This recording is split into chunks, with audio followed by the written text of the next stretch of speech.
Hello, hello, and welcome to Four Wheel Tech for August 18th, 2024. It's Season 1, Episode 20. I am Mayor Watt, and that voice you're about to hear and the visualizer right there is for the sentient AI from the future.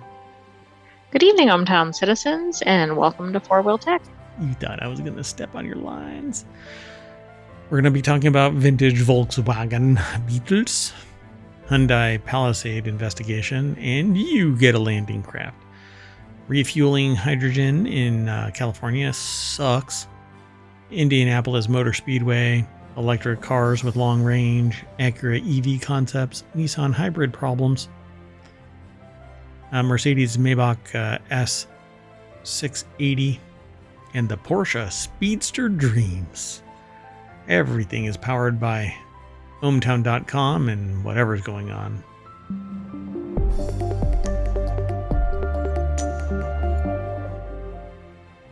Yeah, you.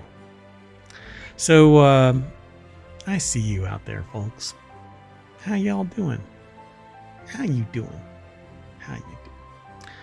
Today we've got all 10 articles all set up, so let's get into it. I'm going to try and have a little bit of fun, but you know, the show's kind of tedious, like the host. You know? What do you mean? Oh no, just messing around. First article's over in Four Wheel Tech. Every vintage Volkswagen Beetle should have wheel spats and a built-in coffee maker. I agree. And you should hire a person to be your coffee barista. You need a barista in your Volkswagen Beetle. I mean, if you're doing it right. Life choices, folks. Daniel Golson over at jalopnik.com put the article together. Early Beetles have a jet age streamliner vibe that the author adores. So all cars should have the little dunk and apparently have a coffee maker inside it. I'm not sure if this one does. As a kid, the author of this article, again, Daniel Golson, was pretty obsessed with vintage Volkswagen Beetles and microbuses. I was taught how to drive manual in a Volkswagen, but not a Beetle, a Volkswagen Bug. They loved how diverse the enthusiast following was and how people would modify their Volkswagens to totally different, interesting ways. I actually know somebody, or knew somebody, I haven't talked to them in a long time, but they used to put like Porsche engines inside microbuses. Very zippy. Yep. There are also many ways to do up an old Beetle, and are all valid, but they think that every bug needs one specific thing: wheel spats. So they're a fan of spats in general. Also sometimes called fairings, fender covers, and other things, this stuff. I don't think I've ever seen that. Oh yeah, it was a thing. So Citroen does that, I believe, like they say here. It's for both style, and aerodynamics. Used by, if this car has any aerodynamics. I mean, it's rounded, kind of. I really doubt that is but doing it doesn't much. seem like it's going down a racetrack or something. Yeah, because look, used by cars like the Citroen DS all the way to the McLaren Speedtail. They're all at parity in terms of performance and price. Volkswagen offered wheel spats on early model years of the Beetle, and the author says they think it take its iconic design to another level. This one is a 56 Beetle that Gooding and Company has up for auction, and this is a perfect example, the author says. Look at that. What is that? I don't know. If you want today's show notes for Four Wheel Tech, you have to hit !FWT, and that'll post it into, Omatron, the bot, will throw it into the chat. And you can follow all of those links to the show's articles that we're talking about. And if you want all of the podcasts, which they're up to date except for today's shows, so you'll have to get yesterday's shows only. You hit !pod. That'll link you to the Apple Podcasts distribution of all of the shows. And we have like a total of 1,100 episodes, somewhere around there. And then if you want show notes, you hit ! show notes, and that'll throw a bunch of show notes. Well, the syntax to pull the last show notes from the bot. And they're all updated. Tonight's last show is 4-Wheel Tech. So all of them are updated for show notes, but the podcasts haven't been updated since last week, or actually the week before for some of them. Don't worry, we're getting back into the groove. But Mayor Watt got pulled away and had to do 16 different shows in a matter of 3 days or something like that.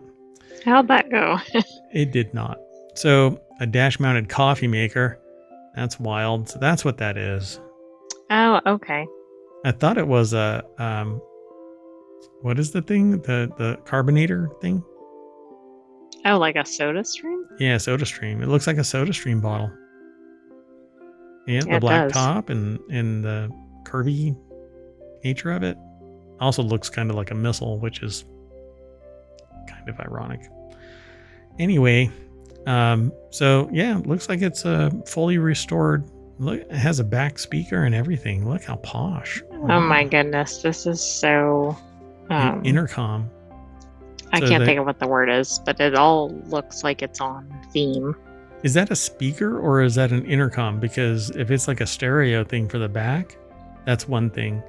But if it's an intercom so that you don't have to have direct conversation with the driver, that takes it to a whole new level. Yeah, I don't know. You're not allowed to hear my voice directly. We must you don't want to be... I mean, if you have a barista, right? That's right. Yeah. But you need to wear gloves. I can't touch the coffee that you make, with your hands. Ew. Moving on, next article is over in 4-Wheel Tech as well. Hyundai Palisade under investigation for seatbelts that could randomly unlatch while driving. Yay! Oh, wow. Seatbelts have one job. That's what happens when you make teenagers work at 3 o'clock in the morning in your factory. Maybe not in this instance, but yeah, Hyundai got in some trouble for, at least one manufacturing plant. Right.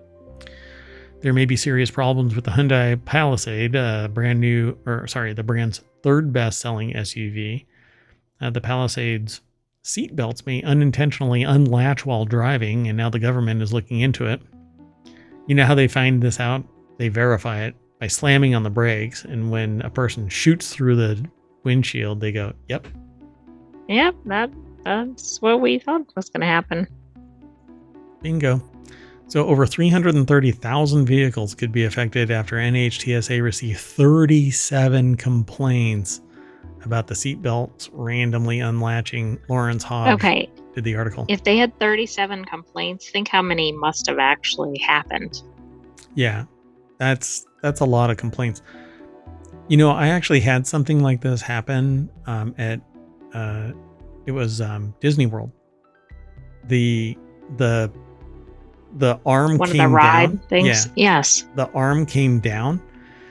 And everybody thought that it was fine. And as the ride was ending, I let go of the arm and it just shot up. Everybody else's was locked.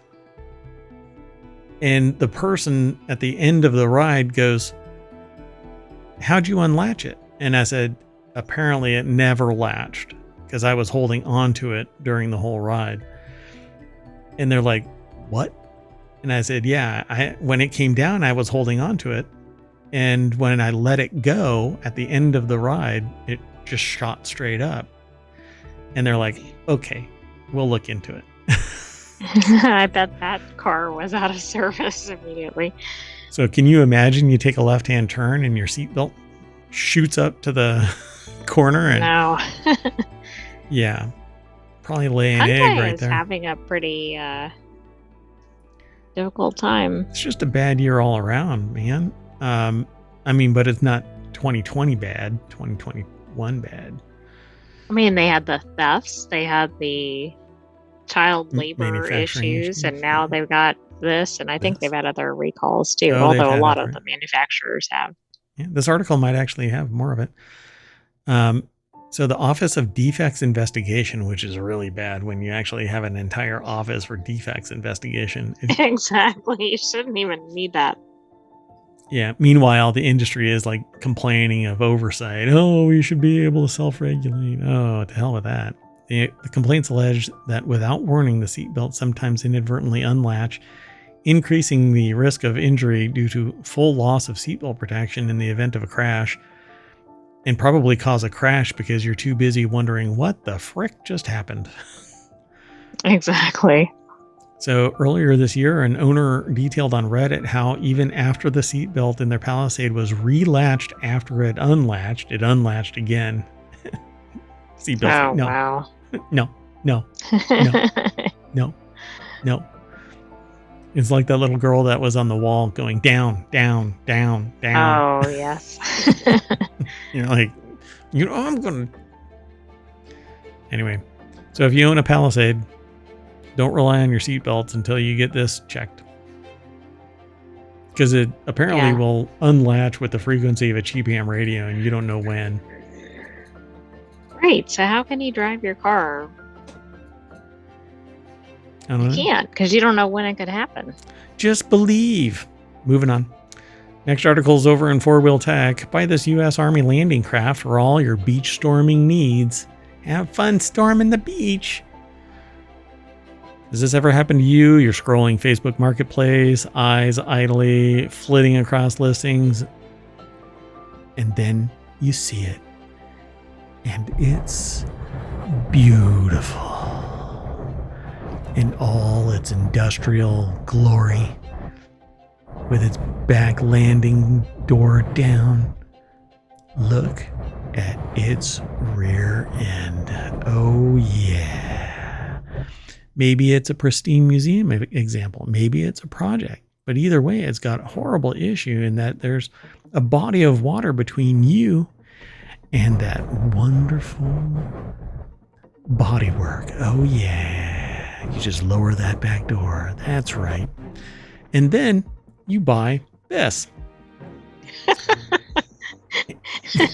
For your most practical needs.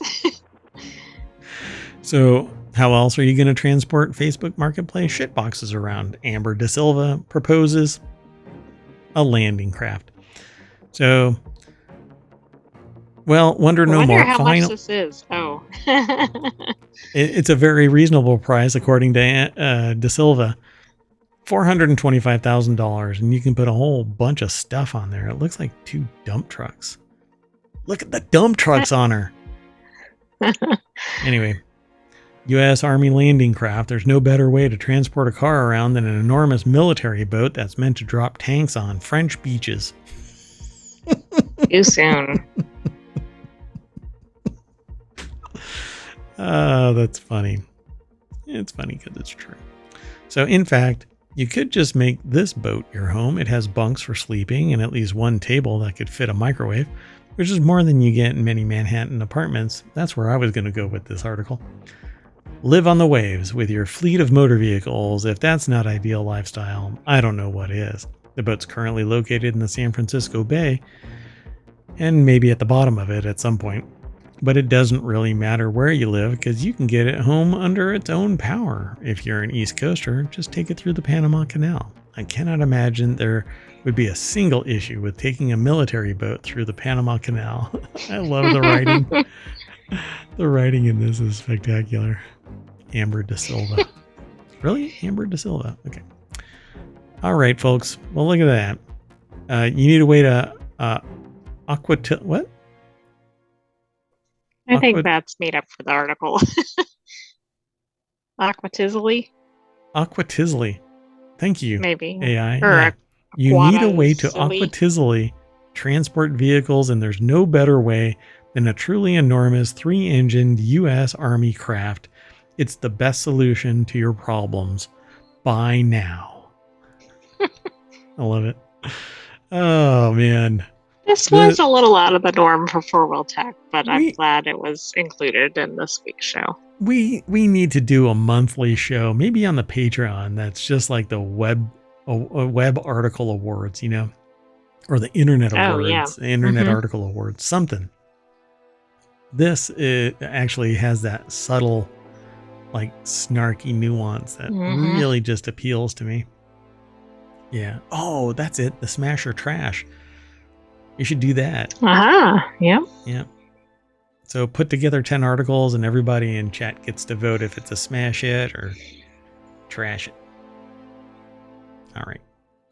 Moving on. Next article is over in Technology Today. Refueling a hydrogen car in California is so annoying that drivers are suing Toyota. Good God. When he first bought his Toyota Mirai in 2022, Ryan Kiskis was a happy man. It's kind of like buying a boat, though. He loved the idea of applying cutting-edge hydrogen fuel cell technology to environmental consciousness.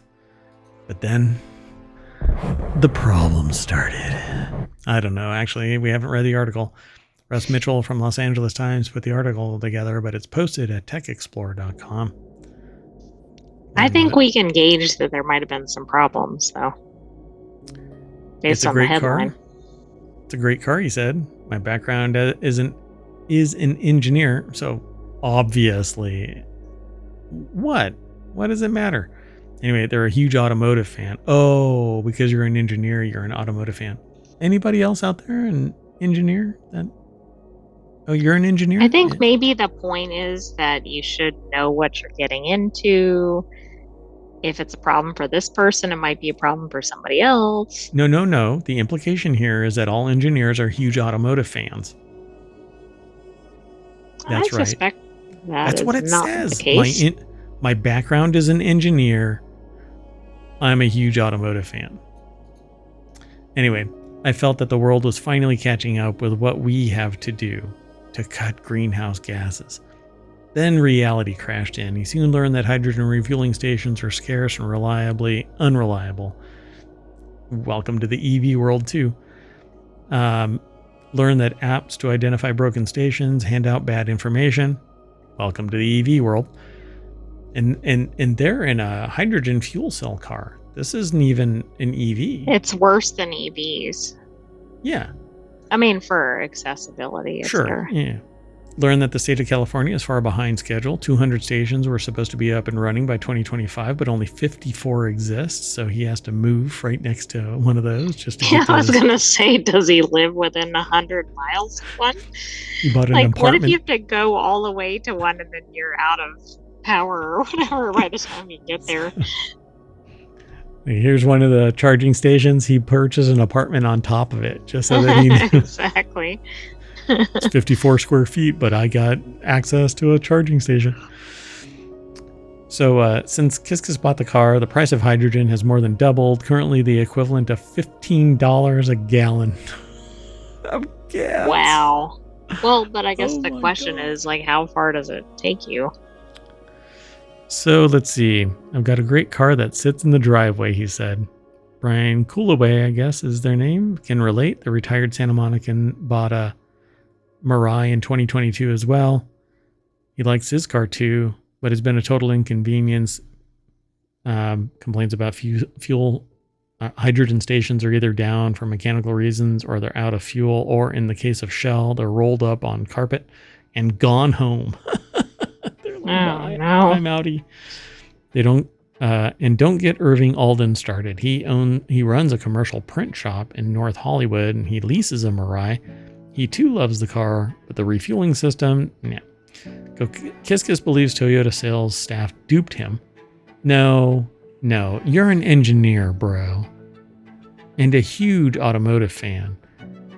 You should have done your due diligence. Come on.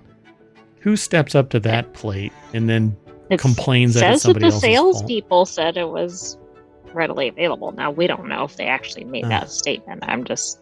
Yeah, trust but verify. From the article. Trust but verify, which is exactly what everybody should be doing with the engineering documents that come out of this guy. The decimal point is in the wrong place, sir. Anyway, Hyundai said that it shares the concerns regarding the current state of the hydrogen fueling system in California, and they're in close collaboration with a government agency such as the California Energy Commission, which provided a majority of the funding for public refueling stations. Man, that is such a risky click. If you don't have pervasive hydrogen fueling, don't get a hydrogen car. If you know that, go ahead. Yeah, like what if you've never seen a hydrogen fueling station? Would you go buy a hydrogen fueled car? Would you rely on a salesperson saying, "Oh yeah, they're all the frick everywhere. You can trust me"? No. I wouldn't even buy or lease an apartment or house if I didn't have readily available gas stations around, or it better be 5 minutes depending away. on what type of car. Right, exactly, because that's something you kind of have to worry about. Yeah, this is jumping out of the frying pan into the fire because you want to get warm. So who built the hydrogen stations in California? Not the car makers. Just as they didn't construct the nation's gasoline station system, they're not building the hydrogen system. That falls to hydrogen station operators Iwatani Air Products and True Zero, which is owned by First Element Fuel. Yeah, the industry is supposed to be supporting it, right? Like people... It's worse than that, but they're getting money from the state. Yeah, but it's in an attempt to stimulate the ecosystem for hydrogen fuel. So they're doing their part, but people have to buy and believe. But if all of these systems are down because they're crap supported and prices are going through the roof, this is DOA. Well, and it's a kind of a vicious cycle, right? Sure. Not enough users, then the costs are high, then nobody buy. I mean, we know how that goes. Yeah, it's a downward spiral, right? Yeah, race to the bottom. Yes. So fuel, but then again, it might be greed on top of it. You know, oh, look, I can operate this at a 5% margin, but is it really worth my time to? I can go and start up a conventional ICE, a gas station and make 10 times what this hydrogen fuel crap is doing, unless the state, gets burdened by subsidies to my business. I don't know. It would be too risky for me to run one of these because there isn't enough customer base. So again, you have to see the writing on the wall. The reason why there's so many gas stations out there is because there's so many cars, and we got there because the effectiveness, efficiency, and capability of cars. That's why we don't ride horses anymore. They too took forever to recharge so that you can go long distances. Anyway, battery electric, far more popular. Fuel cell vehicles boast some advantages. The fuel tank range is 350 to 400 miles. A fill-up usually takes 5 to 10 minutes. There's a win. That alone should be the reason why everybody switches to hydrogen. Well, if the manufacturers would switch more to hydrogen, but companies like, I think, Toyota really started switching away from it. Like they were all in on hydrogen and then nope, they switched directions. Yeah, look but up the price of the Mirai. I think it was because of the lack of infrastructure. Look up the price of the Mirai. So nearly 18,000 fuel cell cars have been bought or leased to date in California, only 18,000. Since 2020, more than 10,000 fuel cell cars have been registered and hit California highways. Over those years, the net number of hydrogen vehicle stations increased by a paltry 2. One California station operator dropped out of the market earlier this year. International oil giant Shell had installed 7 hydrogen stations in California, with more on the way, but earlier this year it shut them down and refunded the $40 million plus grant money from the state. Wow. So, that doesn't happen very often. It doesn't even, it's not worth it. There aren't enough hydrogen cars. And who knows what the rules and regulations are, for crying out loud. Getting a CO2 tank, for instance, refilled takes special, you have to sacrifice somebody on an altar to get the rules and regulations. Opening a distillery, oh my gosh, you might as well Byzantine. Yeah, you might as well just jump off your roof and learn to fly. Got a better chance of that. Anyway, don't do that. At least not home distillation. You have to get a commercial location in many, many, many, many, many states, and it's illegal in federal level. Anyway, so did you look up Mirai? Yeah, $50,000 starting price. Yeah, and no place to charge. Win-win. Win. It's slightly more expensive than it should be, and you have no place to charge it. So car makers give new fuel cell owners a debit card worth $15,000 of fuel, but you can't get there. Another rich incentive to go hydrogen, but the steep hike in hydrogen prices has degraded the benefits. But $15,000, even at $15 a gallon. I think that would incentivize me to get one if there was one somewhere in my vicinity. It's 1,000 gallons worth of. Exactly. How much do you need? What are you doing? Like flying the Mirai from coast to coast twice? I mean, ICE and EV aren't giving you $15,000 fuel cards. Yeah, 1,000 gallons. If you get 30 miles to the gallon in the Mirai, because it's hydrogen, it's more efficient, maybe? I don't know. It's a lot of freaking traveling. You can go back and forth across the nation like 100 times. Somebody has devalued $15,000 quite a bit. I think they need some more hydrogen station companies in the mix. Yeah, of course. Sure. And all that means is splitting water. Right? Hydrogen and oxygen. Okay, well, anyway. Moving on.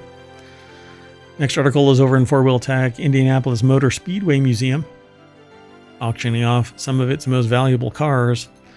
I won't be able to get into this too much. It's over at autoblog.com. Ronan Glon is the author of this. One of these could sell for $70 million.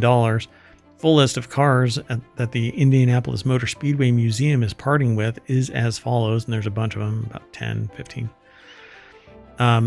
Auction house RM Sotheby's has been, I always thought that it had Sotheby's. I thought there was an R in there for the longest time.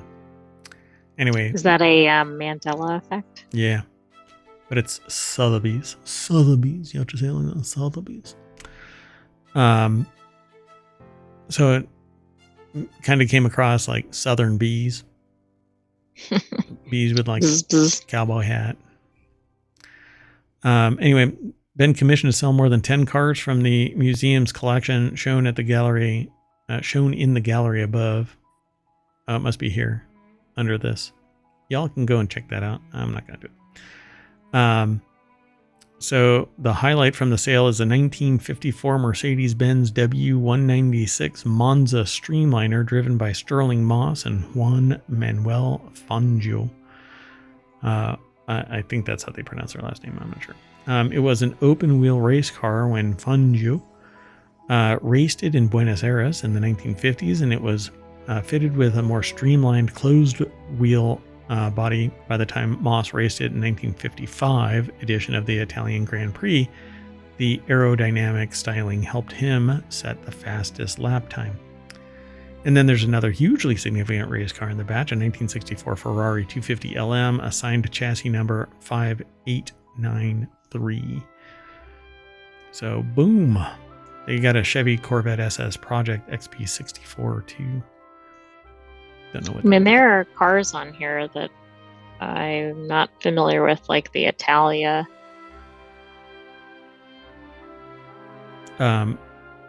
Itala.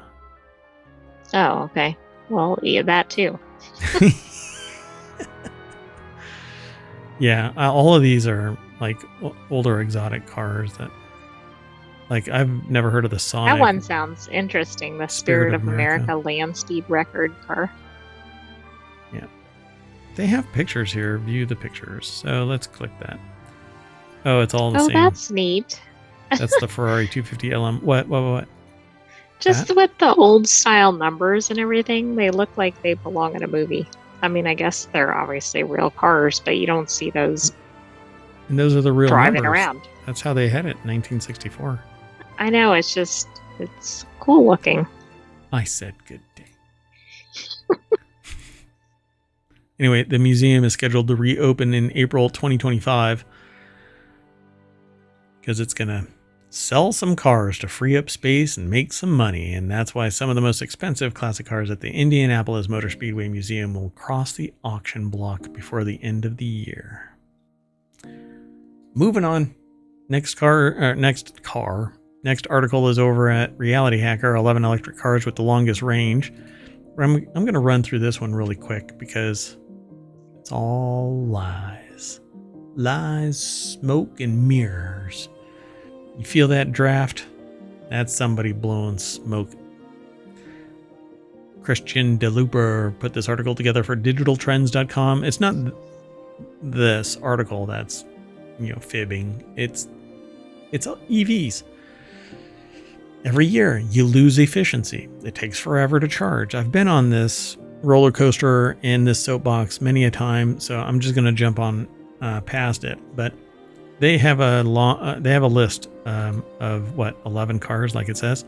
Lucid Air Dream Edition, Chevy Silverado EV, which I don't know how it could possibly have a long range anything. Rivian R1S, Tesla Model S, 3, Hyundai Ioniq 6, which this out of the whole batch is probably my favorite. Mercedes-Benz EQS sedan, which is probably one of the most expensive ones, I think, if I recall correctly. A Tesla Model X, Ford F-150 Lightning, Ford Mach-E, which is an abomination, and the Model Y. So, see a lot of Teslas. It's because there isn't anybody else putting any long-range anything out. Well, and they were kind of the front runner in the EV space. Well, yeah. Now they're kind of wet in the bed, particularly with the Cyberstuck.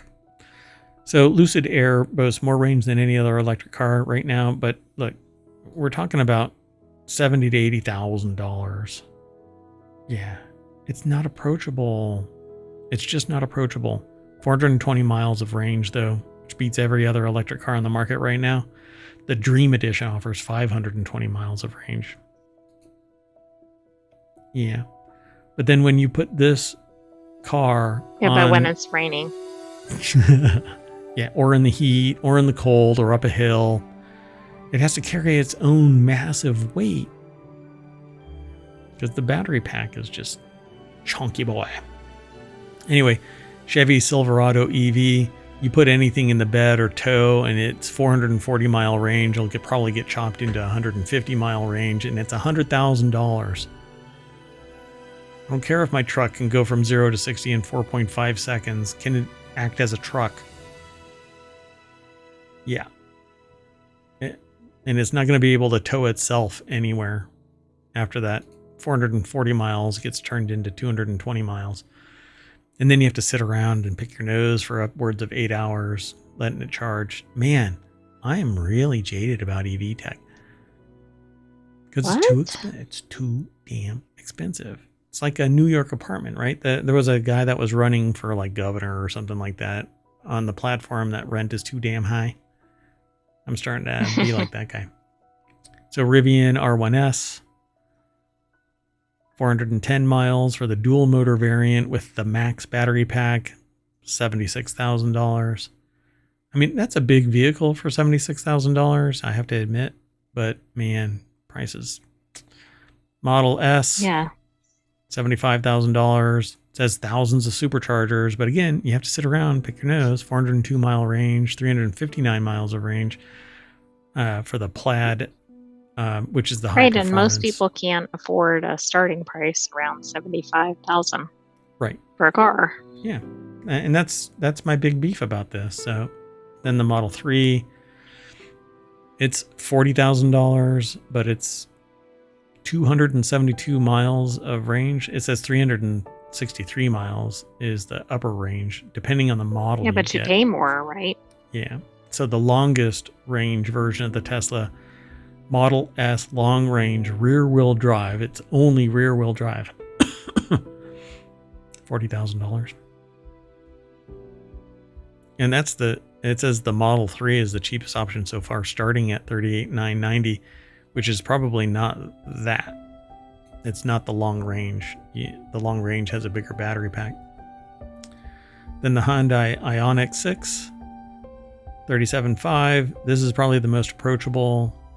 It is, I think, stylish. I like it. Although its back end is kind of derpy. But Hyundai's pixel design elements, along with a range of up to an impressive 361 miles, depending on the trim you go for.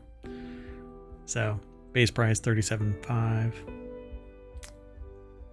Then the Mercedes-Benz EQS sedan, $104,400, 352 miles of range, but it's luxury. Oh yeah. Well, it better be luxury when you're sitting there waiting for it to charge. You're going to be spending a lot of time in that car. Yeah, you can sleep in it. Have Uber Eats deliver some food. Tesla Model X, $80,000, 326 miles of range, with the Plaid offering 335 miles with the base offering. Supposedly not bad, right? I guess. Yeah, but the price is not approachable. $80,000? Come on, it's in the couch cushions. Well, don't let that one do. Never mind. Anyway, Ford F-150 Lightning. There it is again. Do they not have even a price on this thing? This one is so pricey. They don't even. No, I don't know. It's probably around what, $50,000 or something. They say the truck can charge at 155 kilowatts, which will allow it to charge from 15 to 80 in about 36 minutes. Okay, 36 minutes to get 80% of your battery back. The remaining 20%. Now I can fill my car up 5 minutes to the point where I am filling up the fill tube with gas. And I could probably get 400 miles out of my tank if I do that kind of shenanigan. 57 to 95K. Yeah. So 57, this thing would probably power down by the time you get it out of your driveway.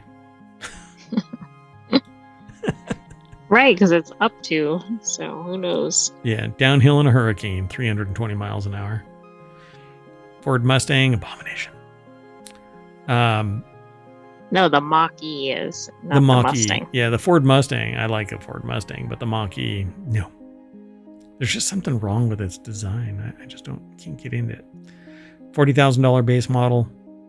Says it isn't bad. 320 mile range up to, but again, you can charge that bad boy, but it's up to 80%. So 320 miles minus 20%. So you're looking at 260 to 270 miles on a good day. And that means one way, 135 miles. Yeah. Yeah, that's not good. Otherwise, I'd like you're going to see have to park 400 mile plus ranges on some of these. Yep. Tesla Model Y. But even with a 400 range, so you drive 400 miles and then you have to sit for 8 hours while your car gets back to... I agree, but you wouldn't have to be charging as frequently. But you still have the same problem. Right. But again, I can drive down either coast on a single tank, fill up in 5 minutes, and go back. Anyway, long range Tesla Model Y, 320 miles, 308 miles with all-wheel drive, 279 miles if you want performance. Starts at 50,000, 45,000. Which again. But again, the supercharger network being no small perk is an inconsequential perk when my time matters. You know, we as consumers and also, should be demanding if you live more. in a place where there's not tons of Teslas. Yeah. Plus, you have to spend $8,000 to get a charger in your garage, and that isn't a supercharger. So, moving on. Next article is over in Non Sequitur News. Acura's performance EV concept looks like angry sports boat. Acura has a new EV concept debuting today, which is the 16th, at Monterey Car Week. This is a weekly show. It'll be part of the replay, by the way. I'm going to put all 6 of the weekly shows and both of the weekend shows in the rotation as soon as I can, which hopefully is by tomorrow morning. Anyway, dubbed the Acura Performance EV concept, the crossover SUV looks like a boat-like front end that resembles the Precision EV concept from 2022, but with a sportback style rear. I like a sportback style rear. Whoa. Oh, it does look like a boat on the front. Wow, it can cut through the waves like butter. Umar Shakir put this article together for The Verge. Deck statement says the new concept represents the first electric vehicle Honda and Acura will make without GM's Ultium platform. I guess the Ultimatum was abandoned. I don't know if there was one. But anyway, the new Acura concept is a representation of an upcoming electric model that is planned for production next year at Honda's new manufacturing EV hub in Ohio. At a media event today, which is again the 16th, Honda's global executive VP Shinji Aoyama told Motor One, which we should probably pay attention to that, that there's also a new NSX type electric sports car in the works for 2027 or 2028. Oh my. An NSX. Interesting. Wow. Zoom freaking zoom. All right. So the concept as shown has 23-inch rims that have spokes with variable spacing designed to evoke a sense of movement even while still. All right. Wow. I like that profile. If it were to actually... Oh, and it has no door handles. So, wow. Smooth. It's actually a very pretty car. I really like that. No, it looks very clean. Now make it a hybrid. There you go. Make it an all-wheel drive hybrid. Yeah, at least dual motor. If you could have 4 hub motors, that would be great. But all-wheel drive, 400 miles range, and hybrid. 0 to 60, 5 seconds. Maybe even 6. You're on par with like a $35,000 car. I don't know why the design has to equate to a higher cost, right? Because you're still stamping out the same metal. Exactly.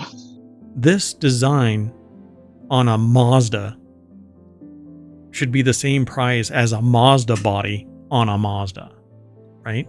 But somehow this Agreed. car is going to be $65,000. Not because, and I'm not talking about the electronics and the EV componentry and all of that kind of stuff. I'm just talking about the design. You know, there's some MBA sitting there at Acura going, you know what? We could probably get another 15% from people because it's a sexy design. Right, how about just put a car out there that works well, Yep. looks good, and doesn't cost a ridiculous amount of money? Yeah, but the moment that you drop the price to $35,000, it's basically a brown box. And then people You keep mean in asking me terms for, of aesthetics? yeah.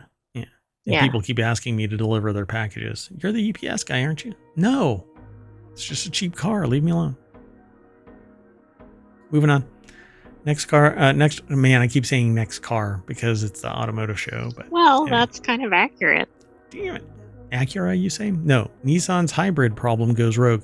I can't talk about this because the article is behind a soft paywall. I get blocked because I'm air gapped, and I didn't log in. I'm a big dummy. But anyway, Rogue deliveries fell 29% in the second quarter despite a mid-cycle update that arrived earlier this year. And so, Urvach. So I didn't know that Rogue was Kakaria. available on hybrid. Well, that's just it. Nissan's hybrid problem goes rogue. So it says, Are they adding a hybrid Rogue? it's the only major automaker with no, it says mild or plug-in hybrids in the US. So it doesn't have one, but this is a Rogue crossover. Do you think? I don't know why that is. I wonder if they were originally planning to go not hybrid, hydrogen or something. Yeah, I don't know. I don't know what happened. But the reason why I actually clicked this is because the deliveries fell 30% in the second quarter, even with an update. So why was that? The article doesn't go into any detail about High it. prices, maybe? But it has to cheaper be cars that cheaper are cars. comparable. Yep. That's what I'm thinking. Unfortunately, I can't get into this. I didn't log in. So, all right, folks, let's just move on. You can go over and check it out. You won't get hit by that. But I did. I don't think you'll get hit by that. So the next article is over in Four Wheel Tech as well. 2025 Mercedes Maybach S680 Edition Nordic Glow has a long name for a short run of cars. Yep. So these are one of these like land boat kind of cars. Yeah, I think it's going to come with a hefty price tag too. Oh, yeah, just wait. So Joel Stocksdale over at autoblog.com put the article together. Yeah, did your brain jump right to that? Yes. Yeah, how much is it? $340,150. But you it know, if includes it's the already destination. 340,000, could they lop off the 150? No, that's the destination fee. It includes the destination. Come on, it is a budget deal. This is entry level. Come on, tourist. I think that's about the average home price in the United States. I think you're right, actually. Yeah, so you can live in your car. It's a mobile home. There's no cup holders either, so you have no place to take a shower. According to Mercedes, the car is inspired by the breath.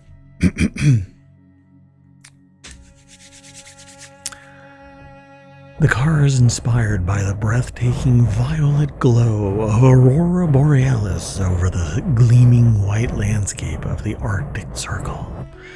Since an aurora can be a few colors that shift over time, it might have been cool for Mercedes to spring for some kind of color shift paint, but the purple is nifty. It's like this subtle purple.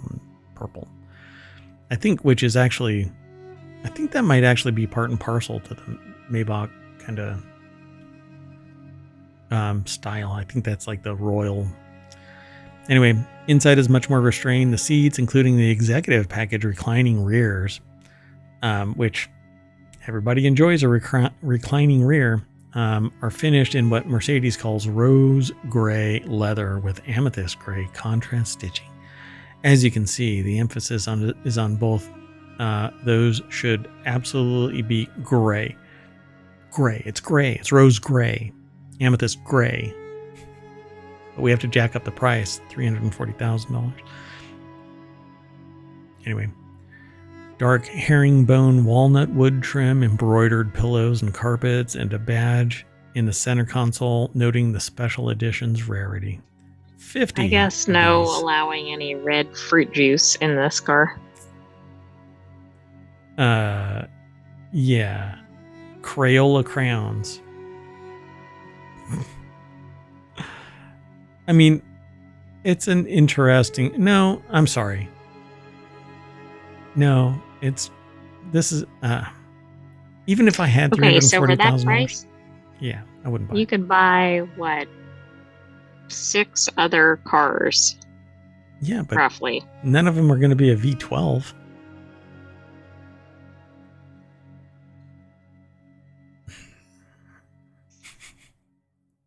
Anyway, the base S680 is $240,000, so this executive one kicks it up a notch. All right, pores. You can be the barista. Oh my goodness. Come on, man. I'm going to be the one Mayor that's Watt holding the luggage. does not have a Maybach either. I'm the one that's going to be in the trunk holding down the luggage. Just so I can be near the car. A rare Porsche Speedster is built from a designer's dream. This article is over at autoblog.com. It says this is the only... That has a face on the front. Very happy car. Stephen Williams put this article together over at autoblog.com. This is only the third example of this particular Porsche model to exist. That's pretty cool. A rare Porsche Speedster is built from a designer's dream. There's a lot of pictures over here. There's 7 more pictures of this car, but I need to motivate y'all to go over and check out these articles for yourself. So there are Speedsters and there are Speedsters, but up to now, only a pair of 911 993 Speedsters were produced, owned by 911 designer Ferdinand Alexander Porsche and comedian Jerry Seinfeld. Trazzy's model, now the third, includes a signature feature, the fixed cowl that sits on top of where the rear seats would typically go, and that's right back there. It looks like a Viper convertible with a Porsche front end. So, it does. And so, I mean, it's much more compact, all-wheel drive, better handling. Probably doesn't ride like it wants to break your spine. I've driven a Viper, and yeah. Either that particular build was stiffened or the chassis was bolted directly to my tailbone.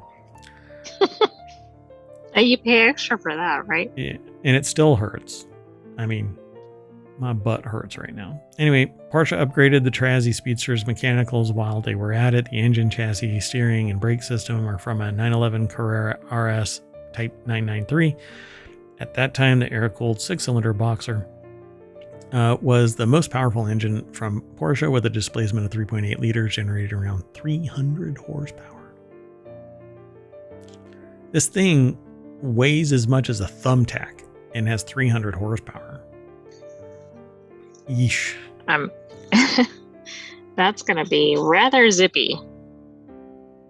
Yep. All right, folks. Well, that's it.